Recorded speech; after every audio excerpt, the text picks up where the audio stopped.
작년에 제가 무슨 설교했는지 기억하세요?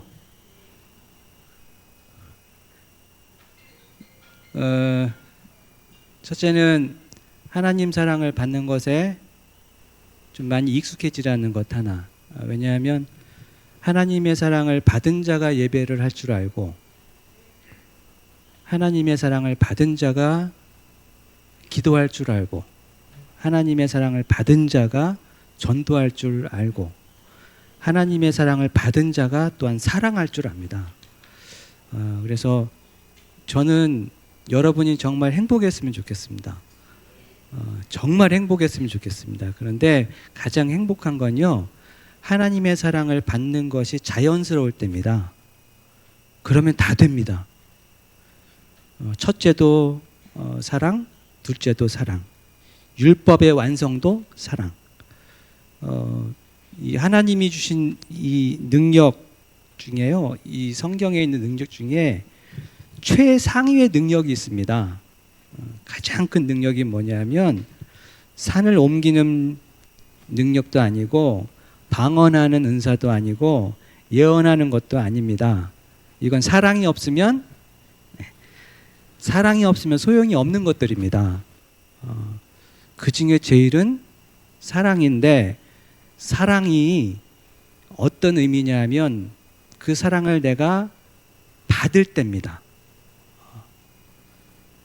받을 줄 알 때, 그때 하나님에 대한 신뢰가 생기고 사랑이 충만해질 때, 여러분이 사랑하는 걸 중단하십시오. 하나님이 여러분을 먼저 사랑하셨습니다. 그 사랑을 받으셔야 됩니다. 순서상. 그러면 어린아이가 엄마를 신뢰하잖아요. 그죠? 어린아이는 믿음을 가질 필요가 없습니다. 그죠? 어린아이는 믿음을 가질 만한 실력도 안 됩니다. 어린아이가 가장 잘하는 건 뭐냐면 배고플 때 우는 거, 엄마 찾는 거, 그리고 엄마가 사랑을 줄 때 품속에서 잘 자는 거, 이거면 됩니다. 그래서 이 하나님의 사랑을 받는 것이 날마다 익숙해질 때 행복해집니다. 만물은 그렇거든요. 만물은 지금 하나님의 사랑을 받음으로 지금 행복한데 유일하게 근심과 걱정으로 행복을 거절하는 것이 우리예요. 이 사랑에 충만해지면 첫 번째, 주님이 신뢰가 됩니다. 믿음 이전에. 여러분은 지금 여러분 옆에 계신 분 신뢰하시나요? 당장 100만 원 빌려달라면 줄 수 있으세요? 이게 신뢰예요. 믿음까지는 아니더라도. 근데 이 신뢰가 깊어지잖아요. 그럼 이것이 선물로 주시는 믿음이 됩니다. 그리고 이 믿음이 생겨야 소망이 생깁니다. 소망이 먼저가 아니고 신뢰가 생기고 나면 꿈이 생기는 거예요. 제가 작년에 두 번째 드렸던 말씀 하나는 수로 얘기였을 거예요. 지금도 제가 기도합니다. 이 파나마 운하를 제가 보고 왔거든요. 82km 정도 되는 거리인데 전체는 보지 못하고, 이 수로가 어떻게 되어 있냐면 태평양의 물과 대서양의 물에는 낙차가 있습니다. 높이가 틀립니다. 그래서 그냥 뚫어버리면 아주 큰 사태가 벌어집니다. 그래서 이 물이 자연스럽게 흐르고 또 이 남아메리카를 돌아서 가는 이 길을 요 82km로 통과하기 위해서는 그냥 수로를 만들어서 터는 것이 아니라 중간중간에 수문을 만듭니다. 그래서 첫 번째 배가 들어오면 수문을 가둬서 높이를 좀 낮춥니다. 그리고 그래서 또 그 다음에 있는 수로와 이 높이를 맞춰서 그 옆에 수문으로 운반하고, 같은 방식으로 점점 수위를 낮춰서 수문을 통과해서 그렇게 해서 대서양으로 넘어가는 거거든요. 반대로 태평양에 올 때도 마찬가지입니다. 한 번에 오는 것이 아니고 이 수문이란 걸 통해서 단계를 통해서 하나하나씩 그 수위를 맞춰가면서 올라가는 겁니다.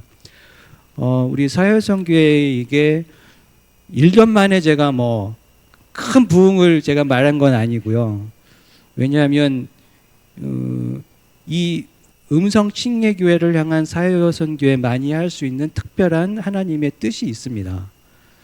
그것을 이루시려면 이 수문을 늘 떠올리시고 한 번에 되는 것은 아니라는 것. 이 조급함을 좀 버리시고 여러분 베드로가 예수님을 3번이나 거절했죠. 그 상실감은 우리가 깊이 헤아릴 수 없습니다. 이 자기에 대한 이 실망감은 그런데 예수님께서 부활하시고 베드로에게 나타나셔서 뭘 물으셨죠?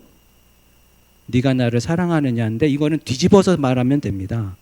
나는 너를 사랑하는데 나는 너를 여전히 사랑하는데 너는 나의 사랑을 받을 수 있겠니라는 질문입니다. 실제로 영어 성경에도 그렇게 해석이 가능합니다. 나는 여전히 너를 사랑하는데 너는 나의 사랑을 받을 준비가 돼 있니라는 질문이거든요.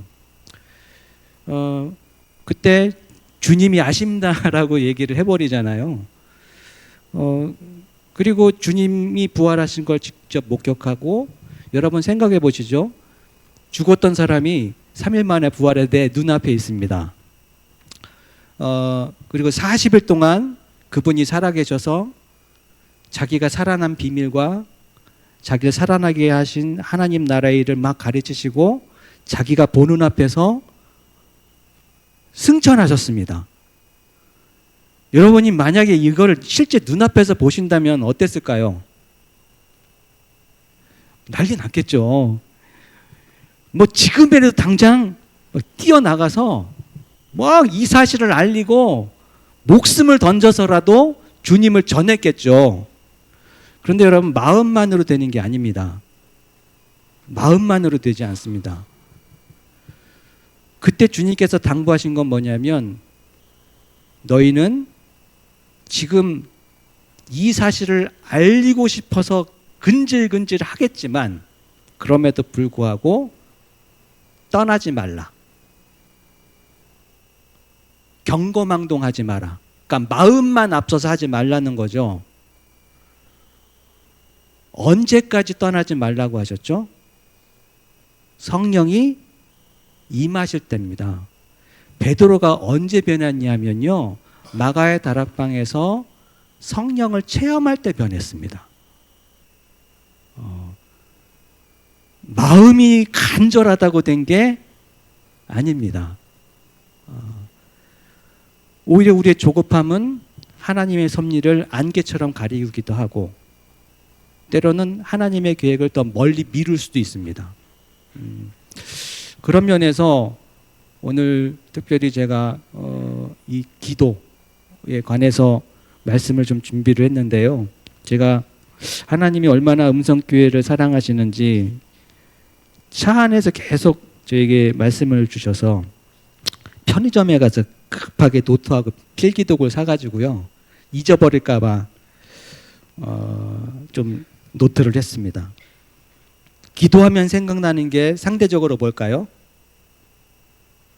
여러분이 기도했습니다. 그러면 상대적으로 떠오르는 것, 내가 그 기도에 응답받는 거잖아요. 그래서 우리는 이 응답하신 것, 내가 응답받은 거라고 말하지 않습니다. 하나님이 응답하셨다라고 얘기를 하죠. 그죠? 그래서 우리에게는 기도하면 떠오르는 것이 하나님이 내게 응답하셨습니다. 이제 그 생각으로 가득합니다. 그런데 이 응답이라는 것이 성립이 되려면 누가 먼저 말한 자가 있어야 되고, 그죠? 그것을 들은 자가 응답하는 겁니다. 상식적으로. 응답이라는 것은 잘 들으세요, 여러분. 오늘 좀 헷갈릴 수 있습니다. 응답이라는 것은 상대적으로 말한 자가, 최초로 말한 자가 있어야 되는 것이고, 그죠? 이 말한 것을 들은 자가 있을 때 이 사람의 반응에 의해서 응답이 되기도 하고 거절이 되기도 하는 거죠. 이해가 되시겠죠? 그런 면에서 과연 우리에게 있어서 응답자는 누구일까라는 질문입니다. 우리가 하는 기도에 있어서 이것을 잘 생각하다가 오늘 제게 문득 주신 말씀이 요한일서 4장이거든요. 성경은 찾지 않으셔도 됩니다. 제가 읽어드릴게요. 4장이 뭐라고 되어 있냐면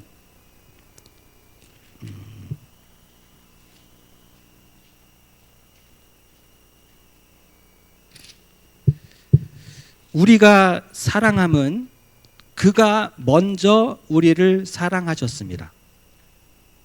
그러니까 최초의 사랑자는 누구시라고요? 하나님이십니다. 그러니까 하나님이 우리를 먼저 사랑하신 거죠. 심지어 우리가 아직 죄인 되었을 때부터 그 사랑을 확증하셨습니다. 그러니까 이 사랑은 여러분의 태도와는 상관이 없습니다. 여러분의 어떠함과 상관이 없는 겁니다. 왜? 죄인이었을 때부터 사랑하셨기 때문이죠. 같은 예로 6월절 날 제가 작년에 설명드린지 모르겠지만 성경에는 이 원리를 생각하시면 됩니다. 그걸 하나님의 진심이라고 하는데요. 원리를 떠올리시면 성경은 잘 이해가 되는데 6월절 사건을 잘 생각해 보시면 큰아들의 죽음이라는 재앙이 누구에게 속한 재앙입니까? 애굽 민족에게만 아니면 모든 인류에게, 그 땅의 모든 사람들에게죠. 심지어 이스라엘 민족까지 포함된 겁니다. 그런데 유독 하나님은 자기 백성을 사랑하셨고 이 죽음이라는 심판, 즉 여기엔 사랑이 있는 거예요. 이 심판을 면하게 하는 이 자체가 사랑이시거든요. 이 사랑의 표시로 뭘 두셨죠? 문설주에 피를 표시했습니다. 이것은 훗날 예수 그리스도의 그 피를 상징하는 의미입니다만, 출애굽 자체가 예수님 십자가의 모형입니다만, 어쨌든 이날 그러면 이스라엘 민족이 큰아들이 다 이 심판을 면했습니다. 그죠? 그러면 한 가지 묻겠습니다. 이날 죽음이 면해간 것, 즉 하나님의 사랑을 입혀진 것이 그 집안 사람들의 그 시각에 죽음이 지나갈 때, 그러니까 심판이 있을 때, 정죄가 있을 때 그 안에 있던 사람들의 태도의 문제였습니까? 아니면 태도와는 전혀 상관없이 피의 문제였습니까? 만약에 아직도 그 피를 거절하고 오늘은 그 피와 상관없이 내가 죽음을 면하려면 내가 오늘 경건해야 되고 내가 죄를 짓지 말아야 되고 내가 계속 말씀을 읽어야 되는 나의 태도에 의한 것이라고 생각하신다면 하나님이 그걸 기뻐하실까요? 여러분, 그렇다고 해서 엉망으로 우리의 태도를 그렇게 하라는 뜻은 아닙니다만, 그날 하나님이 사랑을 입히신 것은 그 집안의 사람의 태도의 문제가 아니었습니다. 즉 우리의 어떠함의 문제가 아닙니다. 우리의 어떠함의 문제가 아니고 하나님이 스스로 하신 약속입니다. 그러니까 지금 하나님은 여러분을 지금 보실 때 뭘 보시냐면 우리 사여성경 오늘 춤췄잖아요. 김영숙 집사를 맨 뒤에 세운 일을 알겠더라고요. 그런데 하나님은 똑같이 사랑하신단 말이에요.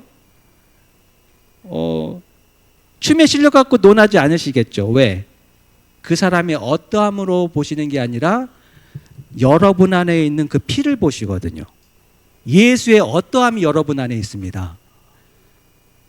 하나님은 그 예수의 어떠함을 보시는 거예요.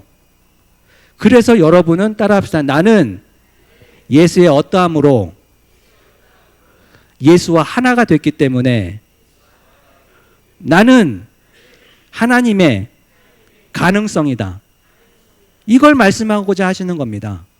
자, 그럼 다시 말씀을 좀 기도로 다시 돌아가서 지금 하나님이 먼저 우리를 사랑하셨답니다. 이제 이 과정을 아시겠죠? 그러면 먼저 사랑하셨으니 우린 그 사랑을 받아야 되겠죠. 자, 그렇다면 먼저 사랑하지 않았다면 사람이 먼저 하나님을 스스로 사랑할 수 있을까요? 그건 불가능합니다. 하나님이 사랑하기 전엔 사랑은 존재하지 않았기 때문이죠. 우리가 알 길이 없기 때문이죠. 자, 이것을 에베소 5장에 명확하게 가르쳐 줍니다. 같이 한번 찾아보시죠. 이거는 좀 밑줄을 그어놓으시고 늘 새겨들어도 좋을 것 같습니다.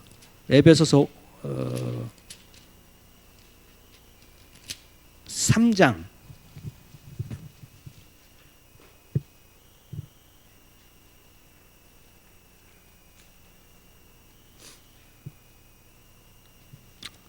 18절입니다.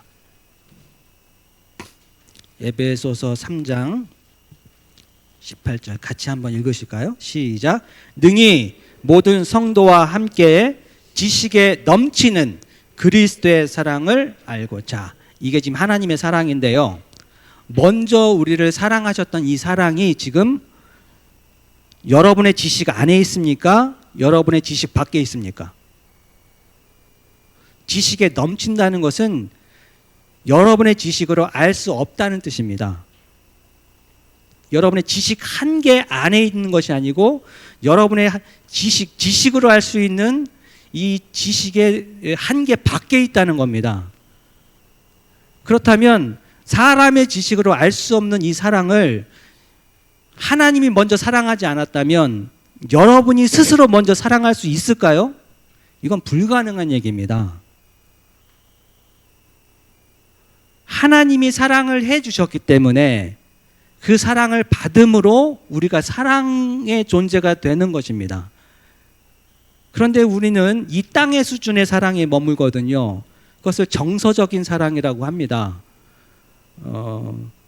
훈련에 의해서든 환경에 의해서든 기본적으로 갖고 있는 성품이든, 근데 이것은 항상 좋은 거냐 나쁘냐, 좋은 게 좋은 거야 라는 식의 사랑이거든요. 좋은 건 항상 좋을 수가 없습니다. 이것이 내게 나쁘면 그날부터 나빠집니다. 이건 변하는 사랑이거든요. 근데 하나님의 사랑은 그 사랑이 아닙니다. 우리가 스스로 알 수 없는 사랑입니다. 이 사랑은 성령이 임할 때 합니다. 내 영이 하는 겁니다. 그래서 내 영이 그것을 깨닫고 내 혼과 육체의 것을 가르쳐 줍니다. 로마서 8장 16절도 항상 성령은 무엇에게 증거하시냐면 내 영에게만 증거하십니다.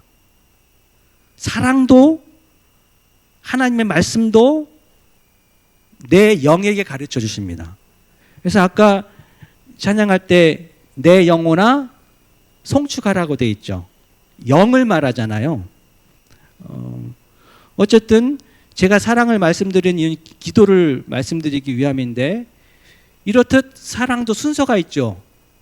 처음 사랑이 있어야 받은 자가 그 사랑을 알고 하나님을 사랑할 줄 알고 세상을 사랑할 줄 압니다.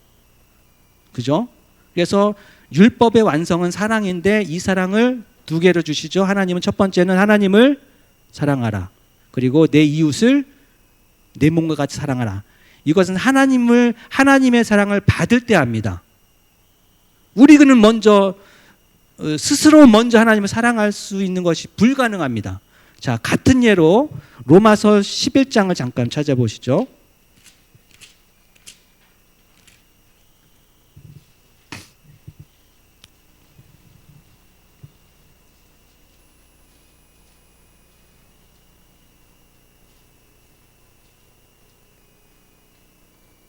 (11장) 33절부터 36절까지요. 같이 한번 읽겠습니다. 시작. 깊도다 하나님의 지혜와 지식의 풍성함이요 그의 판단은 헤아리지 못할 것이며 그의 길은 찾지 못할 것이로다. 누가 주의 마음을 알았느냐? 누가 그의 모사가 되느냐? 누가 주께 먼저 드려서 갚으심을 받겠느냐? 이는 만물이 주에게서 나오고 주로 말미암고 주에게로 돌아감이라. 그에게 영광이 세세에 있을지어다. 아멘. 자, 이게 같은 말씀입니다. 사랑이 하나님으로부터 처음 시작이 됐고, 그래서 우리는 받음으로 그 사랑을 깨닫고 그 사랑을 받음으로 이 땅을 다스리는 겁니다. 우리 안에 스스로 우리 안에 있는 지식으로 된 사랑으로 하나님을 감동시키지 못합니다. 마찬가지로 지금 이 말씀이 뭐냐면, 누가 주의 마음을 알아서 그것을 사람이 갚을 수 있겠느냐라는 거거든요. 즉 이 말은 하나님이, 주님이 내게 말씀하지 않고 내가 내 안에 있는 것으로, 내 안의 지식과 내가 모사가 되어서 내 스스로 하나님을 기쁘게 할 수 있느냐라는 겁니다. 그것이 불가능하다는 얘기입니다. 즉 우리 스스로가 내가 가진 것으로 하나님의 영광을 다 채울 수가 없다는 거죠. 왜 그러냐면 36절에 모든 만물이 어디에서 왔기 때문에, 하나님에게서 출발이 됐기 때문입니다. 자, 그럼 이렇게 묻겠습니다. 만물은 무엇으로 만들어졌습니까? 만물은 무엇으로 만들었습니까? 하나님이? 말씀이죠. 그렇다면 이 만물 안에는 지금 이 순간에도 이 우주와 이 모든 만물 안에 무엇이 가득하죠? 말씀이죠. 자, 이것을 알아야 오늘 신명기 말씀이 이해가 됩니다. 자, 그런데 이 사실을 모르면, 내가 내 안에 있는 것으로 기도하면 하나님이 내가 말한 것을 처음 말로 들으시고 하나님이 그것을 받아들이고 응답하신다는 개념이 되거든요. 그래서 사실 우리가 좀 지양해야 될 표가 뭐냐면, 하늘 보좌를 움직이는 기도입니다. 이거 가급적으로 사용을 안 했으면 좋겠습니다. 하늘 보좌가 매일 움직이면 어떡합니까? 그죠? 자, 이 말씀, 로마서의 말씀을 반대로 말씀드리면, 하나님은 가만히 계셔서 모르시는 게 계시기 때문에 내가 먼저 말씀드리면 하나님은 그제서야 깨닫고 내게 응답하신다는 거가 됩니다. 그런데 이것은 순서가 바뀐 겁니다. 자, 왜 그러냐면 만물은 모두 어디에게서 나왔다고요?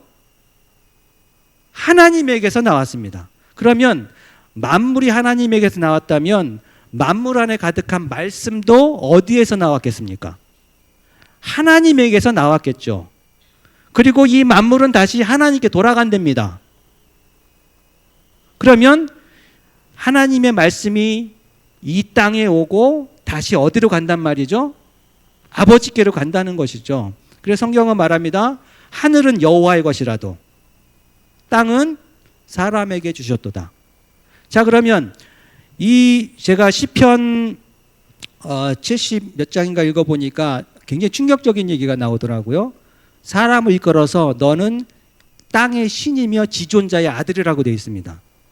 심지어 신이라고 이렇게 가르치거든요. 이게 뭐냐면 하나님은 여러분을 단순히 사람이 아니라 이 땅을 다스리는 왕으로 세우신 거예요. 그런데 그 왕은 청지기 왕입니다. 무언가 들음으로 다스리는 왕이거든요. 자, 사람을 하나님께 지으시고 다스리게 합니다. 이 다스리게 한다면, 자, 이 사람 무엇으로 다스려야 될까요? 이렇게 부를까요? 만물이 말씀으로 지어졌습니다. 자, 그러면 이 만물은 언제 가장 행복할까요? 창조자의 말을 들을 때입니다. 이때 가장 행복한 겁니다. 그리고 이 세상은 말씀으로 지어졌기 때문에 말씀에 의해서 움직여져야 됩니다. 믿으십니까? 자, 그렇다면 하나님이 사람을 짓고 땅을 사람에게 주셨습니다. 이 땅이 히브리어로 아다마입니다. 아다마. 이 아다마에서 뭐가 나왔냐면 아담이 나온 겁니다. 아담은 사람 이름이 아니고 사람이란 뜻입니다. 땅에 대한 소유와 책임을 주는 의미거든요. 이 땅에 대한 소유뿐만 아니라 책임까지 주시려면 그에게 권세를 줘야 됩니다. 이것이 다스리는 권세인데 무엇으로 다스릴까요, 그러면? 만물이 말씀으로 지었을 때 말씀으로 움직여져야 된다면 그 입에 뭘 두셔야 될까요?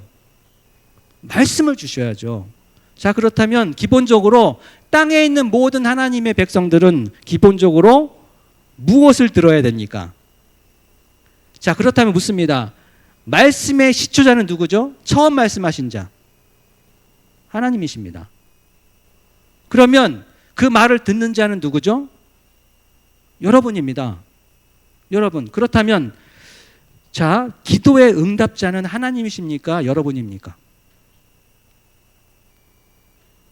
하나님은 말씀하신 분이고 그것을 들은 자가 반응합니다.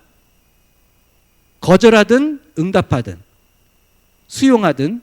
자, 그러면 그것이 만약 사람이라면 기도의 시작은 누굽니까? 하나님이십니다. 빛이 있으라 하셨죠. 그대로 됐죠. 자, 이 말씀을 이해하기 위해서 요한복음 15장을 가겠습니다.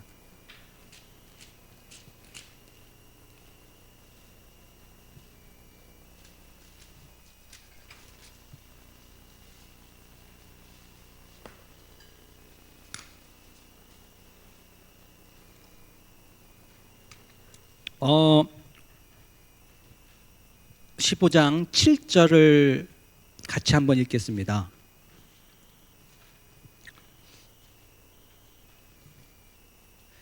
이게 기도의 순서입니다. 시작. 너희가 내 안에 거하고 내 말이 너희 안에 거하면 무엇인지 원하는 대로 구하라. 그리하면 이루리라. 자, 구하기 전에 어떤 일들이 벌어지죠? 먼저 우리가 예수 그리스도 안에 있는 겁니다. 이것이 에베소 2장을 성취하는 겁니다. 원수된 것을 하나 되게 하시고 여러분을 그리스도 안에서 세워가는 성전으로 하나가 되시는, 그래서 새 한 사람이 됩니다. 이것을 너희가 내 아내라고 말씀하시는 겁니다. 그때 그러면 예수 그리스도와 여러분이 하나가 돼서 여러분 순종하면, 제사보다 나은 순종이 여러분 안에 있으면 어떤 일이 벌어지냐면 말씀을 주십니다. 이게 무슨 말이냐면 오늘 여러분이 무엇을 위해 기도할지를 가르쳐 주시는 장면입니다. 그때 나의 원하는 바가, 즉 내 영의 원하는 바가 무엇인지를 깨닫습니다. 그저 나의 소유가, 나의 소원이 아니라 내가 하나님의 백성으로 하나님의 형상으로 진정 내가 무엇을 원해야 하나님이 기뻐하시는지를 깨닫습니다. 그때 그 원하는 바를 다시 말하게 됩니다. 자, 그러면 그대로 된다고 했죠. 그래서 순서를 정리해 보겠습니다. 첫 번째는 말씀을 주시는 자가 있죠. 지금 말씀하시는 자가 있죠. 그러면 듣는 자가 있을 것입니다. 그게 누굽니까? 여러분들입니다. 여러분이 응답하셔야 됩니다. 그 말씀을 듣고 내가 말하는 겁니다. 왜냐하면 그때 말씀을 내게 주실 때 내 영은 소리칩니다. 하나님을 송축하고 하나님을 찬양하고 하나님의 영광이 가득한 것이 무엇인지를 내 영이 깨닫습니다. 그래서 하나님이 기뻐하시는 기도를 하게 됩니다. 그때 하는 기도는 어떻게 된다고요? 그대로 된다고 했잖아요. 그래서 마태복음 6장 33절은 말하죠. 너희는 먼저 하나님의 뜻을 구하라. 먹고 마시고 입는 것들은 한 번으로 족하다. 기도는 두 가지가 있습니다. 한 번으로 족한 기도가 있고요, 매일마다 반복해서 해야 되는 기도가 있습니다. 먹고 마시고 입는 거 여러분이 급하시죠? 여러분 따라합시다. 나에게 급한 것은 하나님한테도 급하다. 그 기도하세요. 그건 잘못된 거 아닙니다. 그런데 날마다 반복할 필요는 없습니다. 여러분의 필요를 아시기 때문이죠. 근심으로 기도하지 마십시오. 아버지의 말씀이 내게 임하는 것이 아버지의 뜻을 구하는 겁니다. 기도는 주권의 문제입니다. 주권. 누가 내게 왕이시냐의 문제입니다. 하나님이 말씀하시는 분이면 그분이 내게 왕입니다. 아까 왕의 왕이라고 했잖아요. 정말 그분이 여러분의 왕이십니까? 아니면 기도할 때 여러분이 주인이십니까? 여러분, 오늘부로 이 기도의 순서가 좀 바뀌기를 바랍니다. 하나님이 참 기뻐하실 겁니다. 오늘 본문을 이해하려면 지금 말씀을 이해하시면 됩니다. 너희가 내 안에 거하면 내 말이 너희 안에 거하고, 말씀하시고, 그러면 너희는 말씀을 들을 것이고 너희는 응답할 것이고, 즉 기도의 응답자는 여러분입니다. 하나님은 말씀하시는 분이고, 양은 목자의 음성을 듣는다고 되어 있죠. 양이 순종하는 거죠. 이게 응답입니다. 여러분은 지금 하나님을 응답시키려 하십니까? 아니면 여러분이 응답하시겠습니까?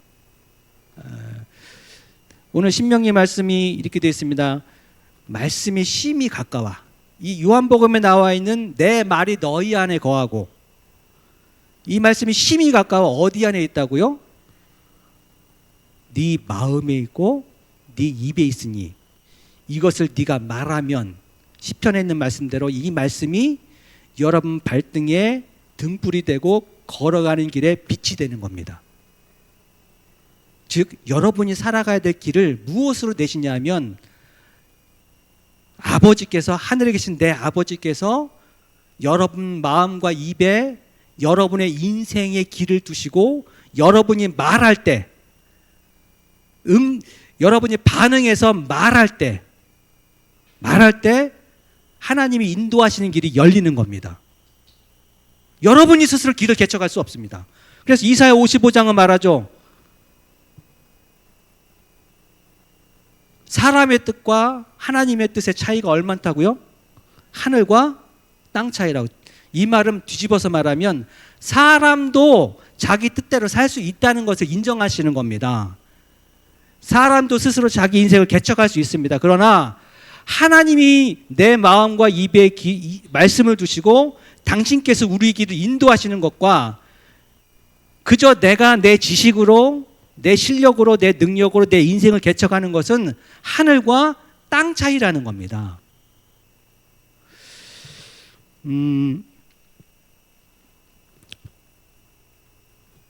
하나님이 우리를 먼저 사랑하셨듯이 우리가 먼저 하나님을 사랑하는 것은 하나님의 사랑을 받기 전에 불가능합니다. 자, 마찬가지로 사람도 기도할 때 스스로 기도를 못합니다. 하나님이 처음부터 그렇게 설계하셨습니다. 사람은 언제 기도가 가능하냐면 내게 말씀하실 때입니다. 하나님의 주권을 인정할 때, 하나님이 정말 나를 다스리는 분으로 신뢰할 때, 그때는 내게 주시고자 하는 것을 내가 알게 됩니다. 그러나 내 삶의 주도권이 역시 나에게 있다라고, 아담이 범죄한 것이 주권을 이동시킨 거거든요. 네가 하나님처럼 될 수 있다라고. 이 선악과 나무는 좋은 나무도 아니고 나쁜 나무도 아닙니다. 이것을 따먹는 날엔 정령 죽으리라. 그러니 따먹지 말라고 한 하나님의 말씀, 하나님의 주권을 생각나게 하는 나무거든요. 그런데 이것을 따먹었습니다. 자, 하나님의 뜻은 반드시 이루어진다. 하나님의 뜻은 안 이루어질 수도 있다. 어느 쪽을 선택하시겠습니까? 자, 그러면 이렇게 물을까요? 자, 선악과 열매를 에 대해서 하나님의 뜻은 뭐죠? 그 열매를 따먹지 않는 것이 하나님의 뜻이죠. 자, 그런데 그 하나님의 뜻이 이루어졌습니까? 안 이루어졌습니까? 누구 때문에? 아니에요. 따라합시다. 나 때문에. 오늘도 여러분들이 나 때문에 얼마나 많이 하나님의 뜻이 안 이루어졌는데요. 주권을 드리지 않아서. 아담이 지은 죄는요, 하나님이 가지셔야 될 주권을 자기한테 옮긴 겁니다. 이것을 탕자의 비로 말씀하십니다. 자기의 분깃이 탐이 나서 집 밖을 나가잖아요. 그죠? 결국 탕진하고 자기를 종으로 써달라야 되겠다라고 생각을 품고 돌아와서는 아버지는 그를 아들로 받아줍니다. 그리고 이 아들은 이제 다시 아버지의 부요로 삽니다. 처음부터 아버지 부요로 살았거든요. 아버지의 것으로 살았습니다. 아버지가 주시는 걸 가지고 만물이 아버지께로부터 왔기 때문에 이제 자기의 몫이 생각이 나서 자기의 주권이 탐이 난 거죠. 이것을 가지고 집 밖을 나갔습니다. 세상에서 살다가 이 주권을 실패하고 자기의 주권으로 살 수 없다는 것을 뼈저리 깨닫고 누구에게 돌아옵니까? 아버지께 돌아옵니다. 자, 그때부터 벌어지는 일이 뭐죠? 이 아들이 자기가 수고한 만큼 먹고 삽니까? 아니면 이제 아버지가 주시는 것으로 삽니까? 예, 기도할 때 가장 중요한 것은 주권입니다. 기도는 주권의 문제입니다. 누가 내게 왕이냐? 그래서 너희는 먼저 하나님의 나라는 세 가지 요소가 있죠. 영토, 국민, 그 다음에 주권의 문제입니다. 그런데 이 세 가지 중에서 주권이 없으면 영토도 의미가 없고 국민도 의미가 없어요. 이게 일제시대잖아요.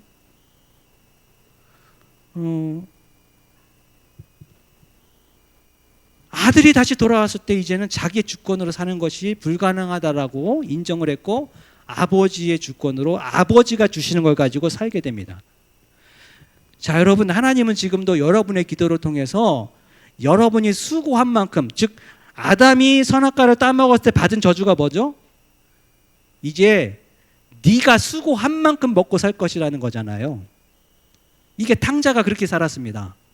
그런데 아버지께 돌아왔을 때는 이제 자기가 수고한 만큼 사는 것이 아니라 이제는 아버지가 주시는 것, 만물이 아버지께 있으니 아버지가 주시는 걸 가지고 이 땅에 살다가 이 땅에서 아버지가 주시는 것으로 누리고 사용하고 선포하며 살다가 이것이 다시 아버지께 돌아가고 그것이 뜻이 하늘에서 이루어지는 겁니다. 예수님의 첫 설교와 요한의 설교가 똑같습니다. 회개하라, 천국이 가까웠다. 그리고 하나님의 나라가 가까웠다. 회개하라. 자, 여기서 회개가 뭘까요? 제가 주권의 문제라고 말씀드렸죠. 이 예수님께서 공생애 동안에 하신 일이 뭐냐면 첫 번째 설교도 하나님 나라였고 모든 가르침도 하나님의 나라였고 심지어 부활하신 이후에 40일 동안도 하나님의 나라였습니다. 자, 그런데 이것은 예수님께서 처음 말씀하신 게 아니에요. 이걸 복음이라고 하는데 복음은 구약시대부터 시작이 됐습니다. 아버지의 나라에 관한 것. 우리가 아는 복음은 예수님이 나의 죄를 위해서 죽으시고 예수 믿으면 천국 간다는 거잖아요. 그래서 많은 분들이 복음의 시작을 예수로 알고는 아닙니다. 예수님이 당시에 복음을 전했습니다. 죽기 전에. 신약성에 분명히 나옵니다. 예수님 복음을 전했다고. 근데 우리가 아는 바대로 하면 예수님이 죽은 후에 복음이 생겨야 되잖아요. 아닙니다. 복음은 하나님 나라에서 시작이 되고 예수로 완성되는 겁니다. 이게 바로 하나님의 주권입니다.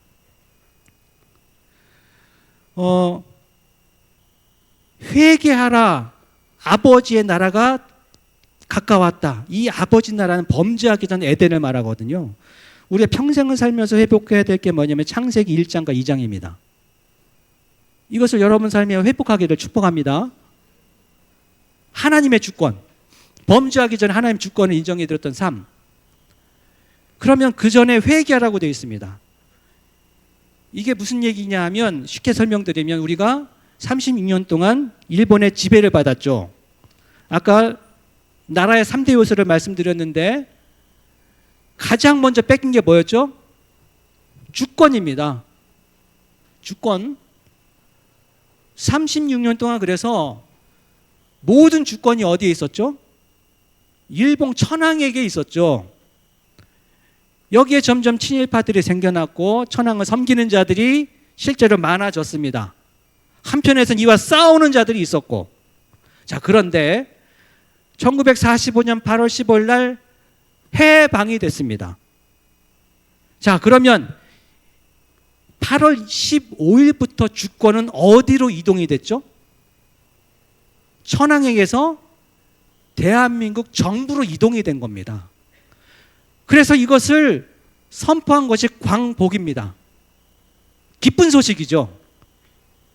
이거를 대한민국 6월절이라고 얘기하는 분도 있습니다만, 어쨌든 회개하란 말은 바로 여기에 해당되는 겁니다. 무슨 얘기냐면, 아직도 천왕을 주권자로 섬기는 자들이요, 이제 주권이 천황에게서 대한민국 정부로 옮겨졌으니 돌아서라는 겁니다. 주권이 이동됐으니 돌아서라는 겁니다.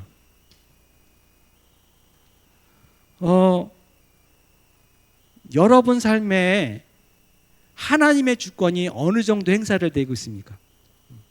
어느 정도? 제가 오늘 좀 딱딱한 말일 수도 있겠는데요. 왜냐하면 제가 이 기도학교를 할 때 사실 이 6개월치 분량을 요 3, 40분 안에 하려니까 조금 힘들어요. 예수님이 하신 일은 뭐냐면, 잃어버린 하나님의 주권을 다시 제자리에 돌려놓는 겁니다. 고린도후서 5장 15절 이렇게 되어 있습니다. 예수가 죽으신 이유는 다시는 자기 자신을 위해 살지 않고 너희를 위해 죽으신 예수를 위해 살게 하려 합니다. 더 이상 자기 자신을 위해 살지 않고 내 주권을 탐험해 살지 않고 하나님의 주권을 의지해서 살게 하기 위해서 오신 분이 예수님입니다. 자, 왜 그랬냐면, 하나님께서는 사람을 지으시고 땅을 사람에게 주셨습니다. 아담아를 주셨습니다. 거기에 아담이라고 하는 사람을 세우시고 다스리게 합니다.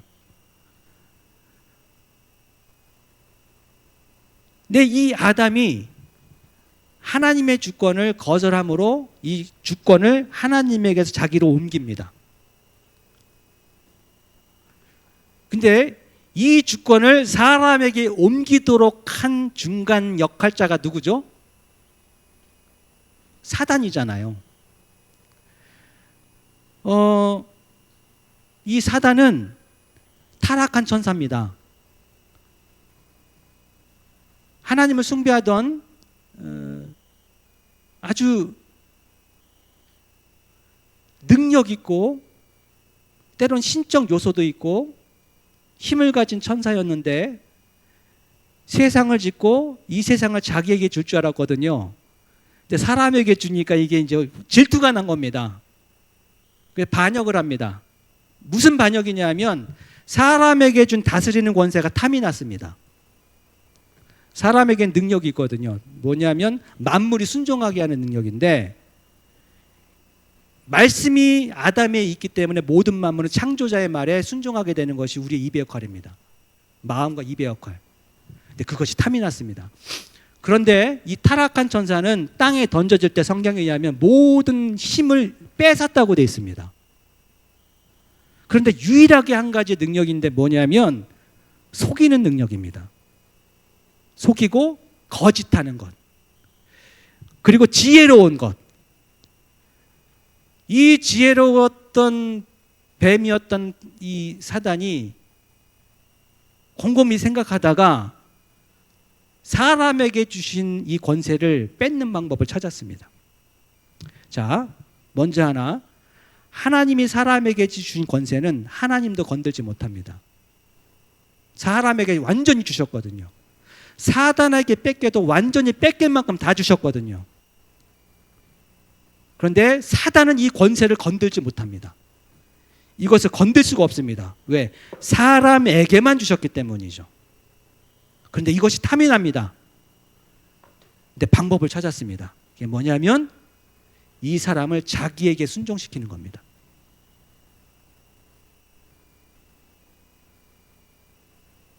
자기에게 순종시켜서 사람이 가진 권세를, 이 땅을 다스리는 권세를 마치 자기 것처럼 사용합니다. 그래서 성경은 말합니다. 사단을 일컬어서 도둑질하는 자요, 강탈하는 자요라고 돼 있죠. 자, 잃어버린 것은 어떻게 하죠? 다시 되찾아와야 됩니다. 자, 사람에게 주신 것을 사단이 직접 건들지 못하는 것처럼 하나님도 건들 수 없기 때문에 되찾아오는 방법은 딱 한 가지입니다. 사람에게 주신 것은 그분이 사람이 되셔서 되찾아오는 겁니다. 그분이 예수 그리스도입니다. 사람이 되셔야만 사람에게 주셨던 것을 사람이 되셔서 되찾아옵니다. 그분이 하신 일은 사람이 잃어버린 하나님의 권세를, 주권을 다시 하나님께 돌려놓는 것입니다.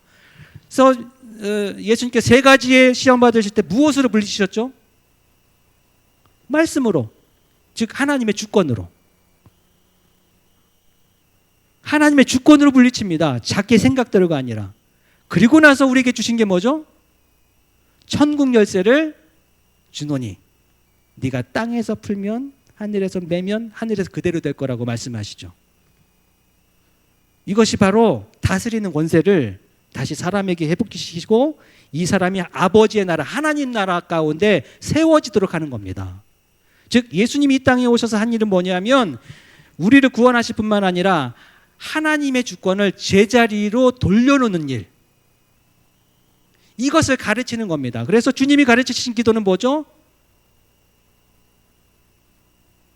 뜻이 하늘에서 어떻게 됐다고요? 다 이루어졌습니다. 여러분, 앞으로 여러분이 하셔야 할 기도도 다 이루어진 거 아세요? 그런데 어디에 지금 안 나타났죠?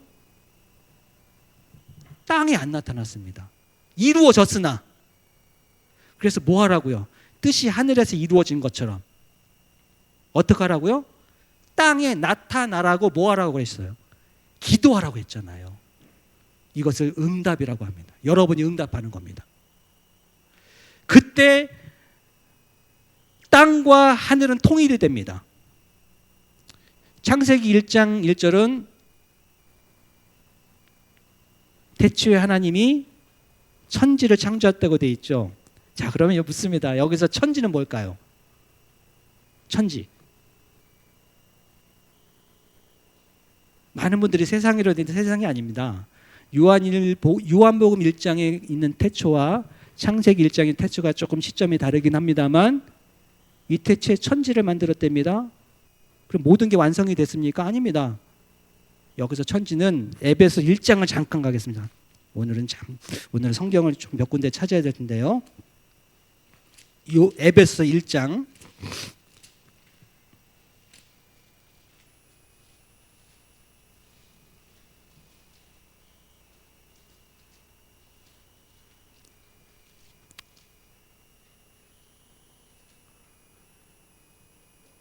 8절부터 10절까지요. 시작. 이는 그가 모든 지혜와 총명을 우리에게 넘치게 하사 그 뜻의 비밀을 우리에게 알리신 것이요 그의 기뻐하심을 따라 그리스도 안에서 때가 찬 경륜을 위하여 예정하신 것이니 하늘에 있는 것이나 땅에 있는 것이 다 그리스도 안에서 뭐 한다고요? 통일되는 겁니다. 이것이 창세기 1장 1절을 회복시키는 장면입니다. 보이는 세계와 보이지 않는 세계를 말합니다. 하나님의 영역은 보이지 않는 세계요, 사람이 거하는 세계는 보이는 세계입니다. 이 두 나라를 회복시키십니다. 처음부터 이게 분리된 나라가 아니었습니다. 범죄하기 전까지는 이것이 그리스도 안에 통일되어 있었습니다. 그 단서를 3절에 찾아볼 수 있습니다. 예수 그리스도의 아버지께서 그리스도 안에서 하늘에 속한 모든 신령한 복을 우리에게 주시되, 그리스도 안에 있습니다, 모든 것이. 그래서 범죄하기 전에는 보이는 세계와 보이지 않는 세계가 분리가 되지 않았습니다. 이 보이는 세계 사람마저도 하나님께 속해 있기 때문이었죠.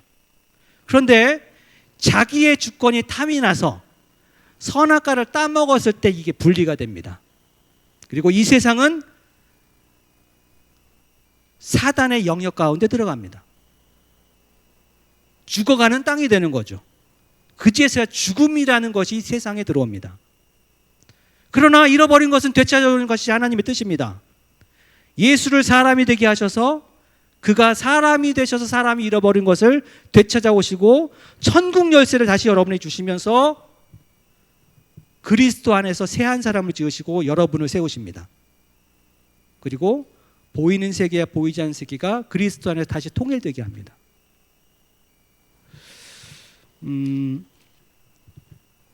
주기도문의 마지막이 뭐라고 되어 있습니다? 나라와 권세와 영광이 어디에 있다고요? 아버지께 있습니다. 여러분, 중보기도가 뭔지 아세요? 중보기도. 한참 이것 때문에 논란이 많았었는데 왜냐하면 이 중보자가 누구냐에 대한 논란이 아주 한때 있었습니다. 여러분, 정확히 말씀드리면 중보자는 예수 그리스도 한 분 외에는 없습니다. 이 중보자이신 예수님께서 중보자의 일을 다 완성하셨습니다. 어디에서? 하늘에서 완성하셨습니다. 뜻이 하늘에서 다 이루어졌습니다. 그러면 중보기도는 뭘까요? 중보기도는 뭐냐면 따라합시다. 중보자이신 예수님께서 하늘에서 완성하신 뜻을 이 땅에서 듣는 자가 나타나게 하는 것, 이것을 중보기도라고 합니다. 그죠? 우리가 하는 중보기도 포괄적입니다. 병자를 위해서, 성도를 위해서, 아픈 자들을 위해서 같이 중보하는 것도 중보기도입니다만, 중보기도의 주류는 뭐냐면 예수님께서, 중보자이신 예수님께서 완성하신 것, 십자가에 다 이루셨다고 했잖아요.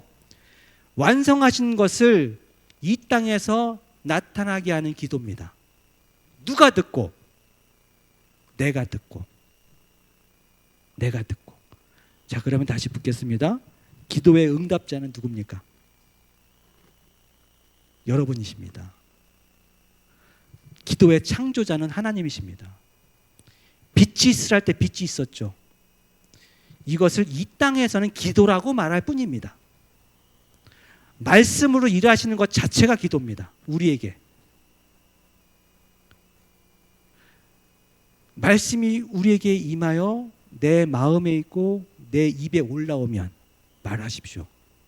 저는 이 묵상과 공부를 하면서 요 마음에서 입에 오는 요 30cm 거리가요 30년 걸렸습니다. 이 비밀을 알기까지. 저는 어렸을 때 동네 어귀에 있던 선앙당이 기억이 나거든요. 저는 선앙당에서 이동한 양식을 항상 구했습니다. 항상 그 뒤에 가면 떡이 있고 과일이 있고 그런데 나중에 알았는데 제가 어머니를 따라서 철학 기도를 다니고 새벽 기도를 다니고 부흥회에 가면서 어머니의 무릎팍에서 잘 때 들었던 기도와 선앙당에서 들은 기도가 똑같더라고요. 저는 그게 기도인 줄 알았습니다. 즉 내 안에 있는 것을 그냥 하나님께 아뢰면 하나님이 응답하시는 것. 그래서 기도는 내가 하는 거라고 생각을 해왔습니다. 그렇게 목사 한 수를 받고 나서도 그렇게 살아왔거든요. 근데 이 순서가 바뀌는 에피소드가 하나 있었는데 그건 시간상 생략하고요. 여러분, 만물이 하나님께로부터 왔다가 다시 아버지께로 간다는 것은요, 여러분이 말씀을 들음으로 기도할 때 이것을 말하면 하나님이 들으시고 예수 그리스도의 이름으로 말미암아 다 이루어진다는 것입니다. 이제 말씀을 좀 정리하겠습니다.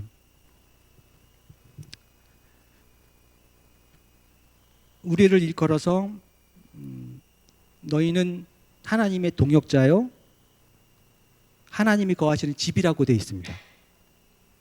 그리고 그 집을 성전이라고 합니다. 이 하나님의 성전에 대한 해석이 역할이죠. 역할에 대해서 이사야에도 나오고 이사야에 있는 말씀을 인용해서 예수님이 또 말씀하셔서 성전을 하실 때 강도의 구려를 말씀하시는데, 이 성전의 역할은 뭐냐면 하나님이 만민을 위해서 기도하는 집입니다. 하나님이 만민을 위해서 기도하는 집.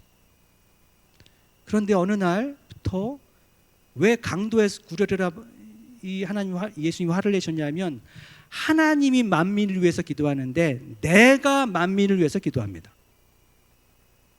따라합시다. 예수님을 위해서 내 마음대로가 된 거죠.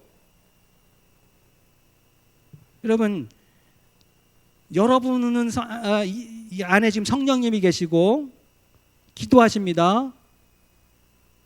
우리는 성령의 기도를 듣고 깨달아서 생각나게 하셔서 우리는 말할 수 있습니다. 그런데 성령을 차단하고 내 뜻, 내 생각, 내 소원으로 가득한 것만 말씀드린다면 선앙당에 있는 기도 제목과 저 절에 붙여져 있는 기도 제목과 뭐가 다르겠습니까? 여러분, 모든 종교에 다 있는 기도와 하나님이 기뻐하시는 기도는 차원이 틀립니다.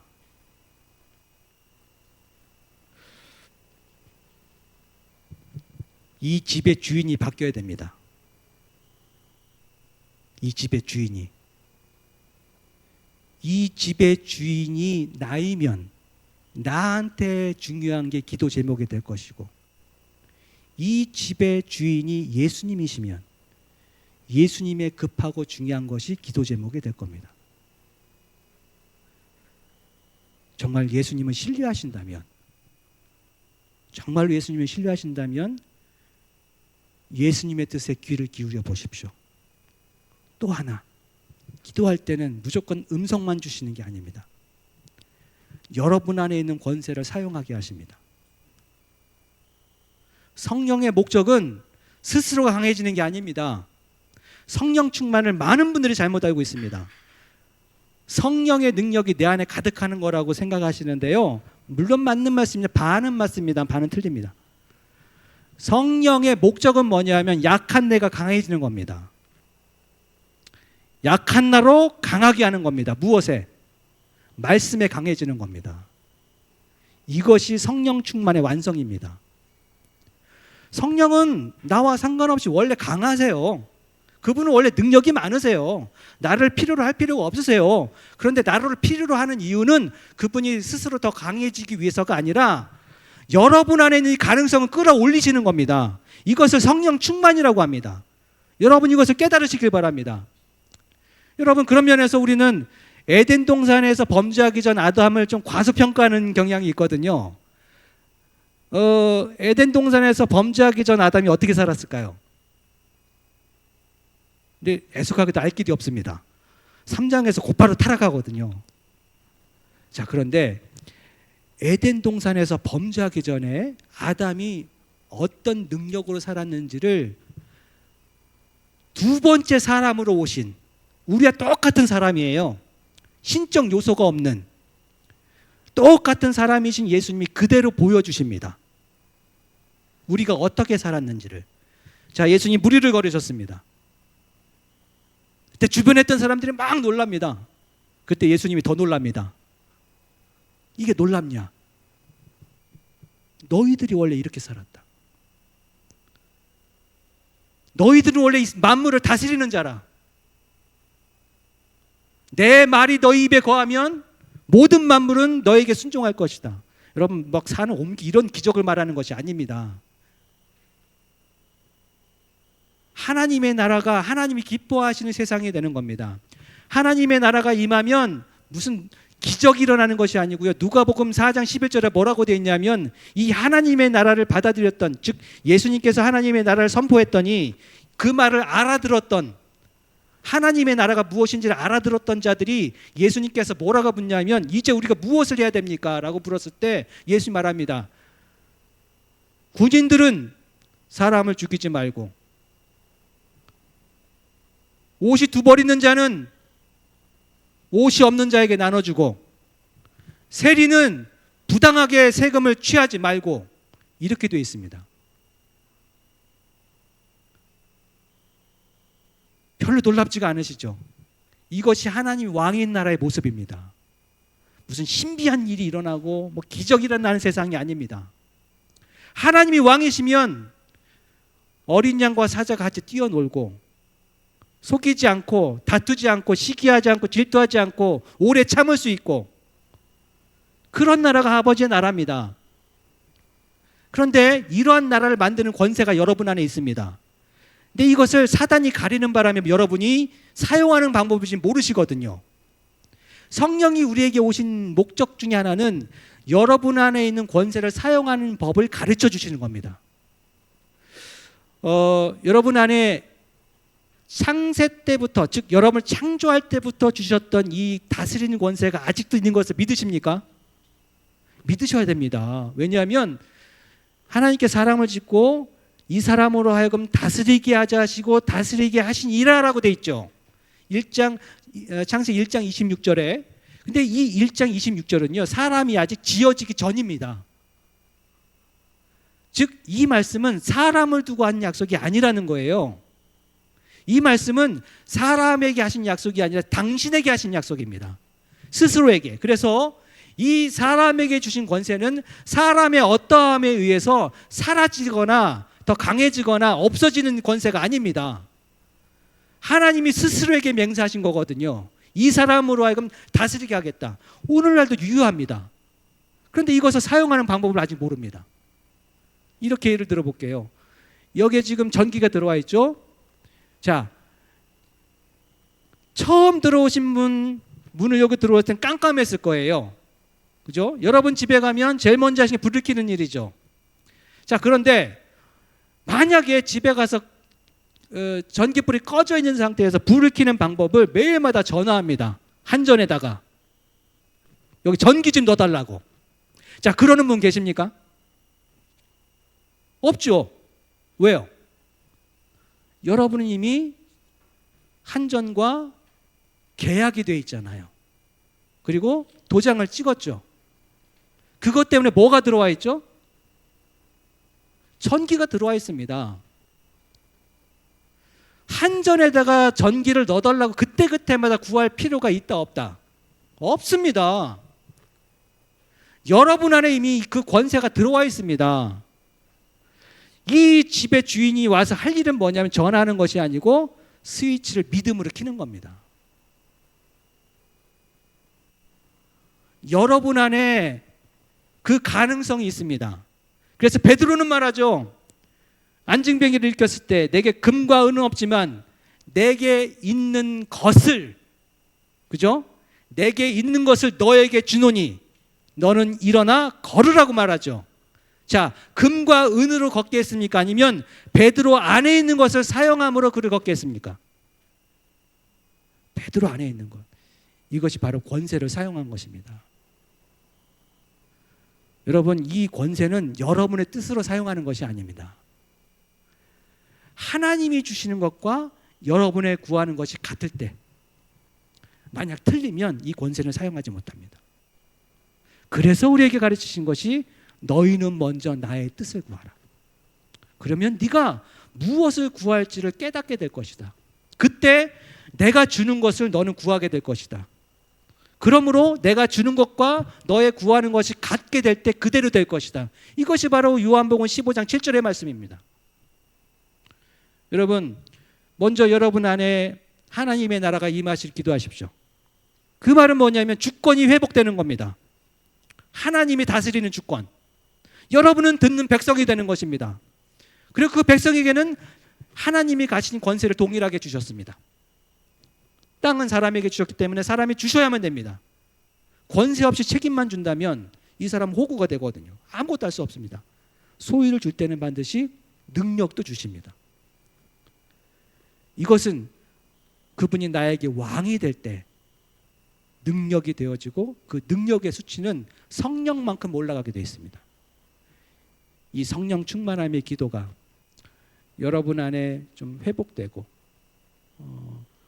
여러분 안에 있는 이 만물에 지금도 가득한 하나님의 말씀, 지금도 말씀으로 우주를 움직이시고 말씀으로 여러분의 모든 세포를 지금 움직이시며 말씀으로 이 세상의 법칙대로 움직이시는 하나님의 그 조화, 말씀에 보이지 않는 그 운행, 그것이 여러분 안에 충만하다면 여러분은 그 마음에 묵상된 것을 말하십시오. 그래서 복 있는 사람은 뭡니까? 주야로 여러분 안에 임한 말씀을 묵상하는 겁니다. 묵상은 다른 말이 아닙니다. 기억해내는 겁니다. 내게 하신 말씀을 기억해내는 것. 여러분, 말씀대로 사는 방법을 알려드리겠습니다. 말씀대로 사는 거 굉장히 힘들죠. 어떻게 다 이것을 기억하고 지키며 삽니까? 그건 불가능합니다. 그러나 가능한 방법이 있습니다. 자, 만물이 이 땅에 오고 만물이 주께 왔다면 기도도 말씀도 하나님에게서 우리에게 온다는 뜻이죠. 그래서 들은 자가 응답하는 거죠. 그래서 그 뜻을 이루어 드리는 게 바로 우리죠. 그렇다면 말씀을 지키는 방법은 한 가지입니다.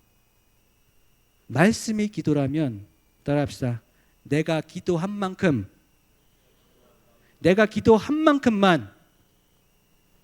같이요. 내가 기도한 만큼만 기억하며 살자. 예, 왜 그러냐면 그 기도에 말씀이 있기 때문입니다. 여러분, 말씀으로 기도하는데 익숙해지기를 바랍니다. 자기의 느낌, 감정, 급한 것으로 기도하지 마십시오. 아까 운하를 말씀드렸죠. 말씀에 익숙해지는 것은 시간이 많이 걸립니다. 컴컴한 영화가 안에 들어가면 한 번에 모든 게 보이지 않습니다. 시간이 지나면서 서서히 주위의 것들이 보이기 시작합니다. 시간이 걸립니다. 여러분, 한번 도전해 보십시오. 여러분 안에 가득한 이 하나님의 말씀, 하나님의 음성, 그 음성을 들으시고 우리 목사님을 보좌하시고 교회를 섬기시고 여러분의 가정들을 다스려 나가는 여러분 되시기를 간절히 축원합니다.